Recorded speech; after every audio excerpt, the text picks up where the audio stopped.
I mix it up. Bro, you went in the top part of the corpus cavernosum? So here's you go on the side.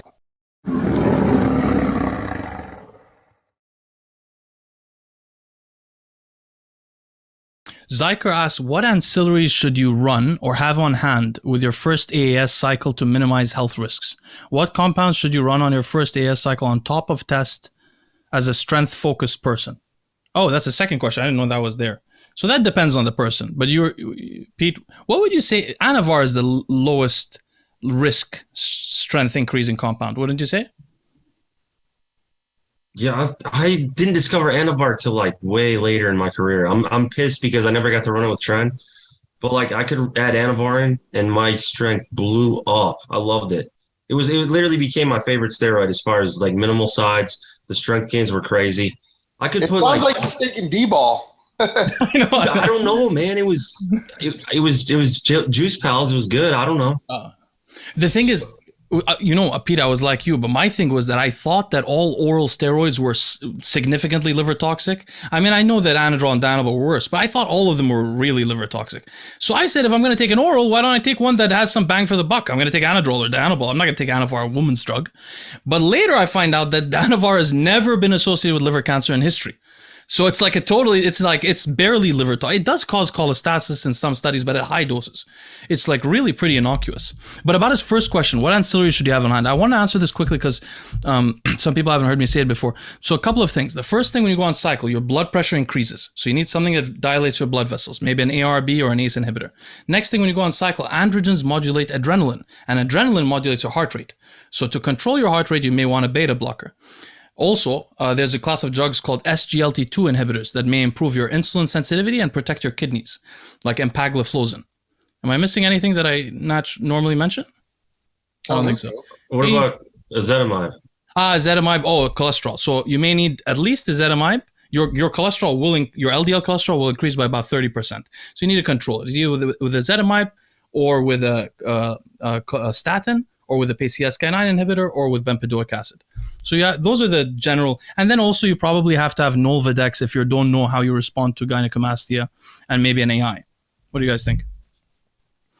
Bostin, did telmisartan lower your blood pressure at all?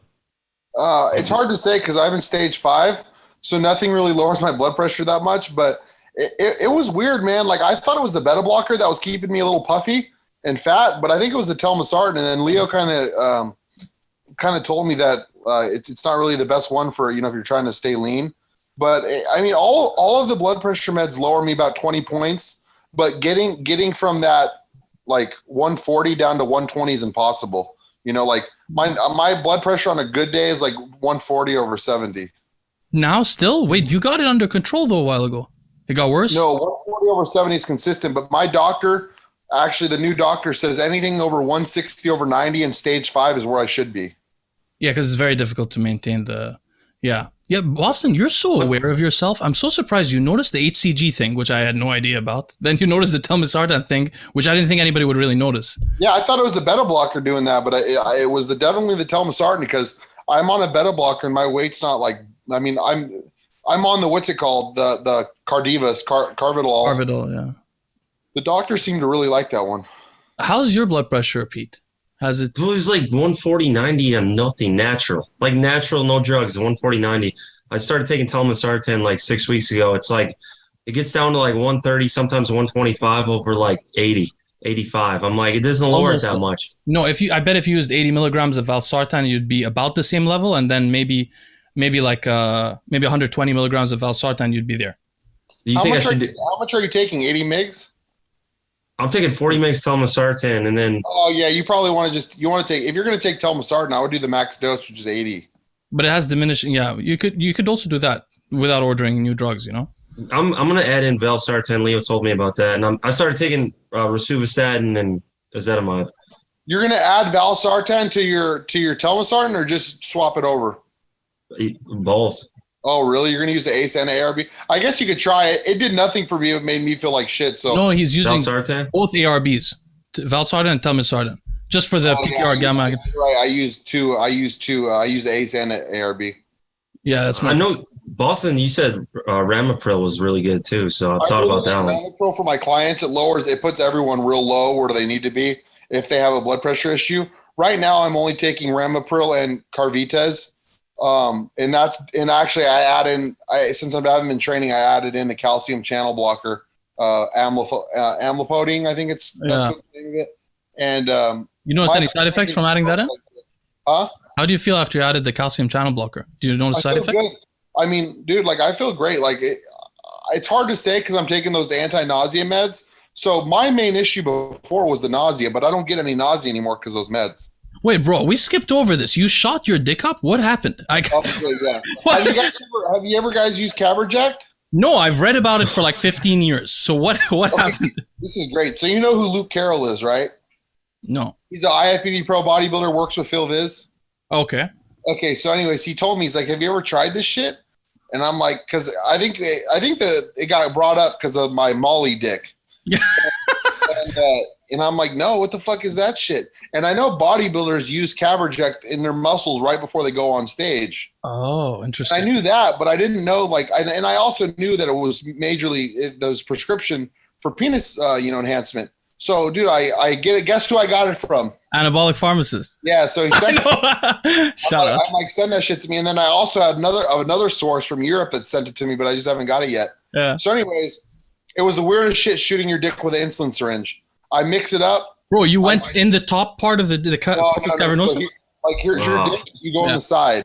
Oh, yeah. But in the top part, not on the bottom part. Yeah. Oh, no, on the bottom it tells you to. Like, really? If my dick's like that big, you're shooting it like right here. But soft. So my dick's like soft and I'm shooting it like right there.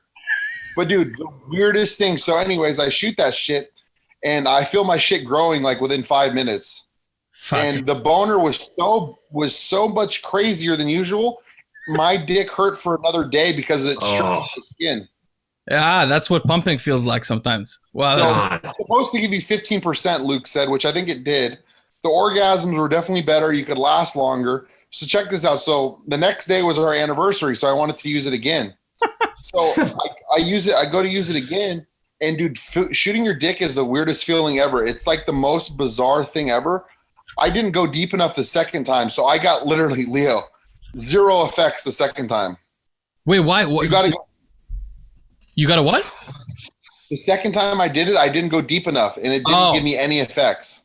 I know. I've actually injected there before. It's not a pleasant fucking experience, man. I never injected. Huh? Well, I experimented a lot. And bro, I've tried everything just experimentally. That's why I tell people that there's no compound. Like when Amin says this video, growth hormone grows your dick, I'm like, bro, you're lying. I know you're lying because I've tried it. And you're lying. No way, man. I never grew on growth hormone. No, you can't like inject your dick with growth hormone and it grows. But a lot of people tried this. I had to try it a few times. Bro, it's so scary to inject your dick. I don't know how you did it. Oh, so you injected your dick with GH? Yeah, with more than just GH, with multiple things. Wow. Yeah. Dude, when I got it in the mail from Anabolic Pharmacist, that's the first thing I was unraveling to shoot my shit up. But how did you brave it, man? It's scary because you got to go deep. You can't, and you always want to. You don't want to go deep. So it's like there's like a pull away from doing it. But I got a new syringe out to do it. I didn't reuse for that. You were gonna reuse, but I did reuse for the second shot. For the second shot, I reused it. All right, we'll take one last question. You guys got to try that shit. It gives you the ultimate boner. Dude, I might try it now that I know you tried it. Yeah, Anabolic Pharmacist, dude. I'm telling you, 2.5 mcgs. That's all you need. All right, we'll do one last. The vial lasts you 5 uses. Fascinating. No, I mean, Boston, I'm not joking. I might try it just for the sake of knowing I've tried it because my whole life I was scared to do it, but you did it easily. So your dick will stretch so much it hurts. I wonder if it could be used in combination with pumping, especially. It's very interesting. Usually people who pump use Cialis so they can get better erections so they can stretch it out a bit more.